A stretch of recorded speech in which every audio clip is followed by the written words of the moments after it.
आगे का सवाल है, पूछते हैं मुफ्ती साहब, एहतिलाम होने की सूरत में बग़ैर गुस्ल किए पाक कपड़े पहन लिए, किसी काम में मसरूफ़ होने की वजह से और बाद में गुस्ल करके दोबारा उन्हीं कपड़ों को पहन लिया जाए तो क्या उन कपड़ों में नमाज हो जाएगी?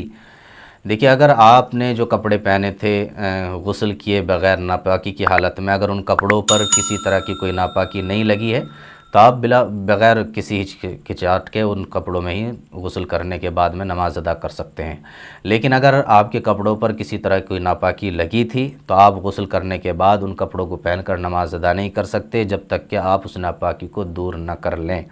लेकिन अगर ऐसी सूरत नहीं है, कोई नापाकी नहीं है, तो आप गुस्ल करने के बाद दोबारा वही कपड़े पहनकर नमाज़ पढ़ सकते हैं।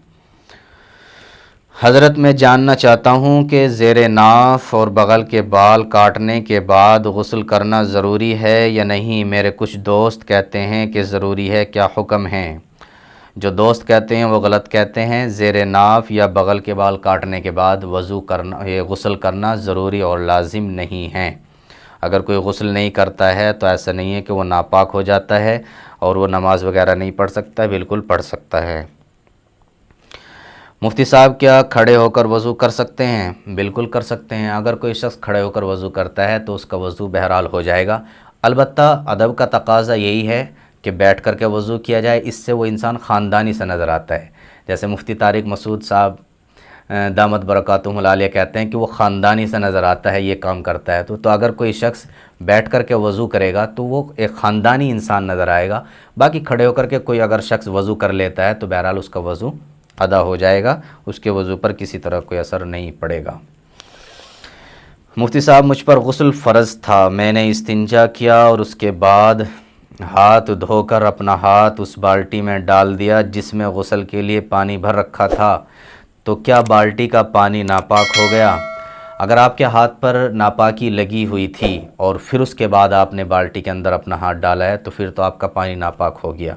लेकिन अगर आपके हाथ पर किसी तरह की कोई नापाकी नहीं थी और आपने हाथ धो रखे थे या साफ़ सुथरे थे और फिर आप बाल्टी के अंदर अभी गुस्ल भी नहीं किया था और पानी में हाथ डाल देते हैं तो उससे पानी नापाक नहीं होता है, आप उस पानी से गुस्ल कर सकते हैं। नंबर 5, मेरा सवाल ये है कि अगर औरत का वज़ू है और किसी नामहरम यानी देवर वग़ैरह का गलती से हाथ लग जाए तो वज़ू टूट जाता है या नहीं? जी नहीं, वज़ू नहीं टूटता है। अलबत्ता औरत को एहतियात बरतनी चाहिए और वो पर्दे में रहें, देवर से पर्दा करना ज़रूरी है और इसी तरीके से उससे बेतकल्लुफ़ी का इज़हार बिल्कुल ना करें। लेकिन अगर देवर का हाथ वगैरह लग जाता है तो इससे वज़ू पर कोई असर नहीं पड़ता है, वज़ू नहीं टूटता है, उस वज़ू से वो अपनी इबादत अदा कर सकती हैं।